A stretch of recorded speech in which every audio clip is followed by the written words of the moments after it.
네, 조우영입니다.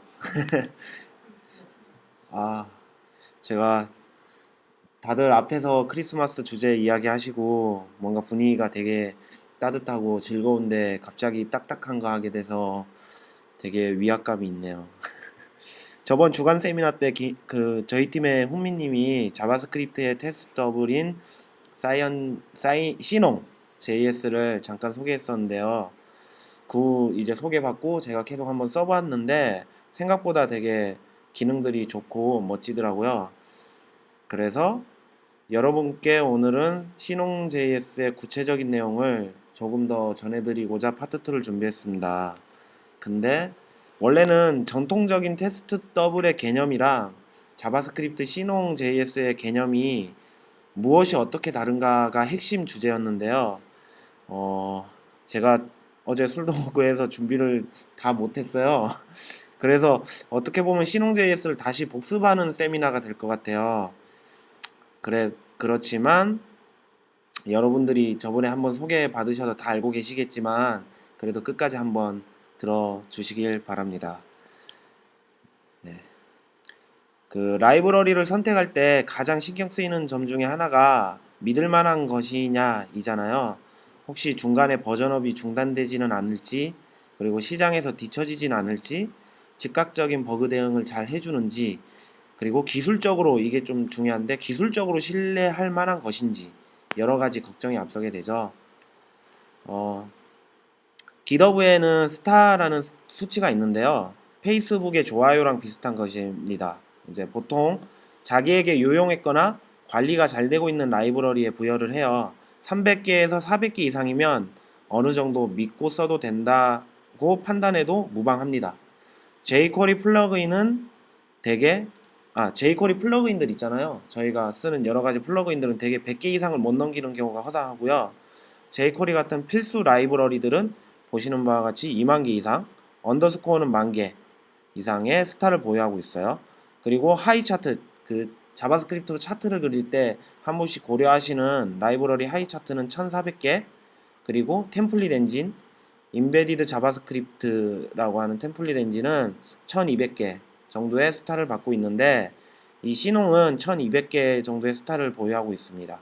그래서 좀 믿고 써도 어느 정도 믿고 써도 되겠다. 하이 차트랑 EJS랑 비슷한 그런 수준의 라이브러리라고 보셔도 되겠습니다. 그 다음에 중요한 게 기술적인 거잖아요. 누가 만들었냐? 누가 만들었냐가 그 라이브러리의 기술적 신뢰도를 계산하는 척도가 될 수 있죠.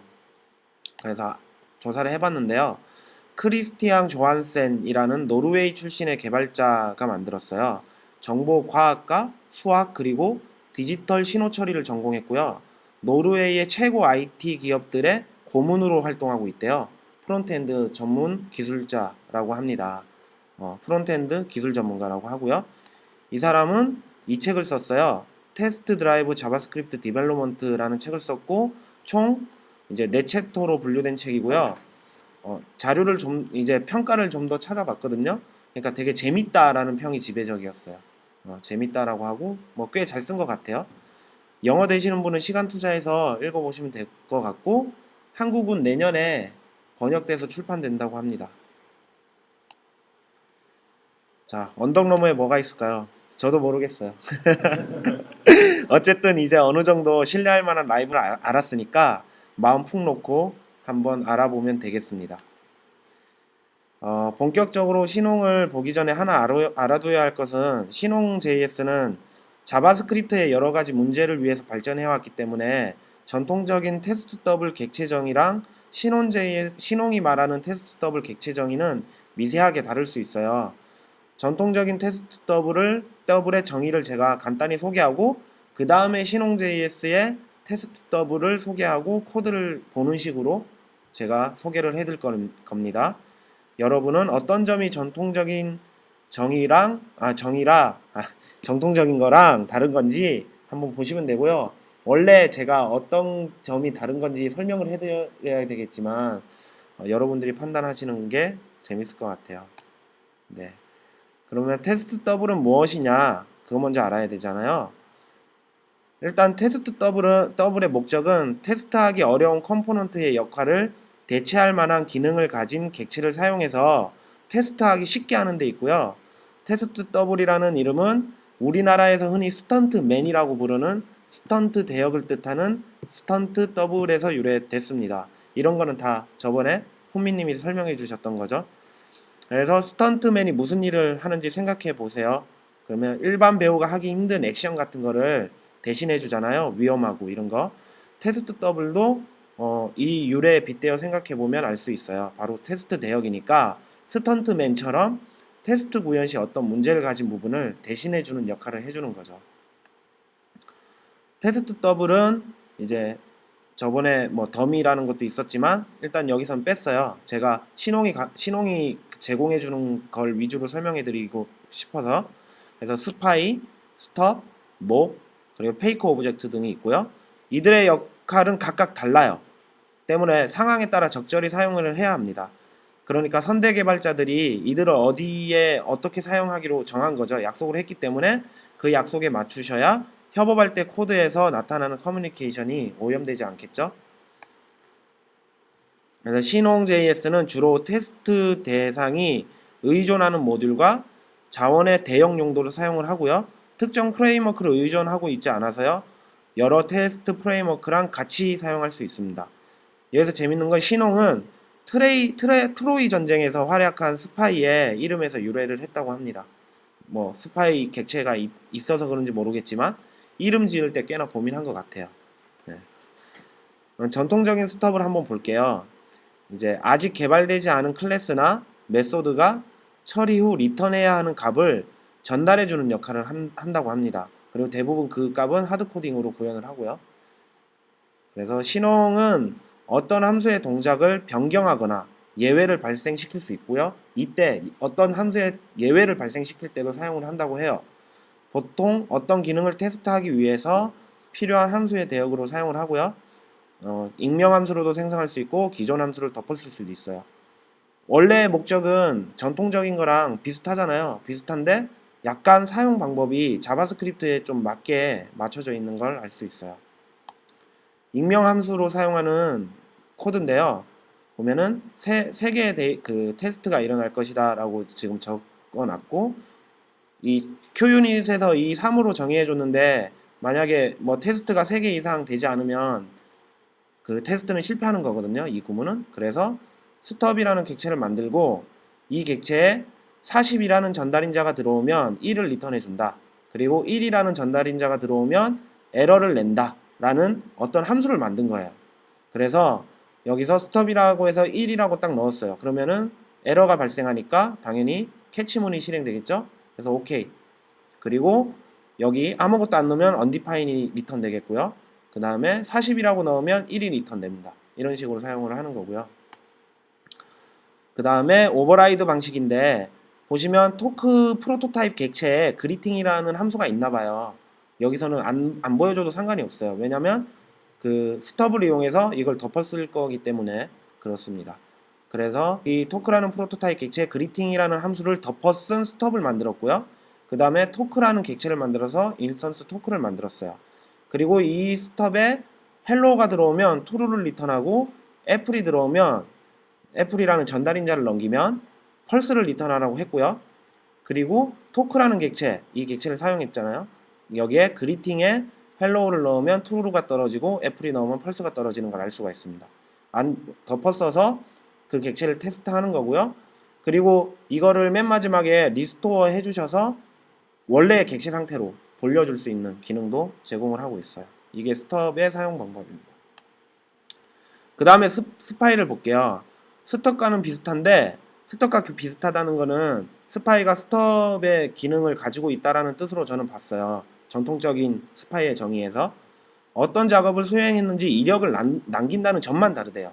그래서 스톱에서 제공하는 기능 플러스 이력을 남긴다는 거죠. 정통적인 스파이는.